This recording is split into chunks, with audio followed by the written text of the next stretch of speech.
This sweet looks amazing and tastes even more yummy. Try this cranberry Bombay Halwa this festival season. You're sure to get loads of compliments. Vangu, I'll show you how I make tasty cranberry Bombay Halwa. So இந்த ஹல்வாக்காக நான் tried cranberries எடுத்திருக்கேன். இதில் நிறைய health benefits இருக்குது and லைட்டாக ஸ்வீட்டாகவும் கொஞ்சம் புளிப்பாகவும் இருக்கும். ஒரு மிக்ஸி ஜாரில் ஃபஸ்ட்டு ஒரு அரை கப்பு கிரான்பெரிஸ் ஆட் பண்ணிக்கலாம். இதோட ஒரு 1/4 கப் தண்ணி சேர்த்து நல்லா வழுமுன்னு அரைச்சிக்கலாம். இருக்கட்டும்.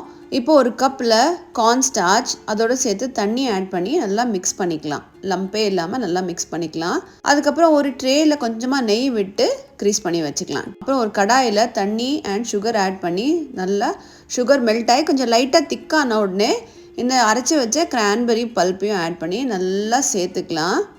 அதோடு சேர்த்து இந்த கார்ன் ஸ்டார்ச் ஸ்லரி இருக்குது இல்லையா, நம்ம மிக்ஸ் பண்ணது அதையும் ஆட் பண்ணிக்கலாம். நம்ம இதை கலரி விட்டுட்டே இருக்கணும். வெண்ணிலா எசன்ஸ் ஆப்ஷனல் தான், உங்களுக்கு பிடிச்சா ஆட் பண்ணுங்கள், இல்லைனா ஸ்கிப் பண்ணிவிடுங்க. அதோடு சேர்த்து கொஞ்சம் நெய், என்ன நட்ஸ் வேணாலும் ஆட் பண்ணிக்கலாம். இன்னும் கொஞ்சம் முழு கிரான்பெரி அப்படியே ஆட் பண்ணிக்கலாம். சாப்பிடுச்சு அது ஒரு நல்ல ஒரு டெக்ஸ்சராக வரும்.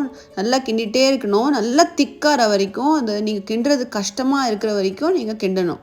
அதுதான் மோஸ்ட் இம்பார்ட்டண்ட். முன்னாடியே எடுத்துடாதீங்க. அதுக்கப்புறம் அந்த ட்ரேயில் போட்டு மிக்ஸ் பண்ணிக்கலாம். நல்லா திக்காக இருக்கும் இது.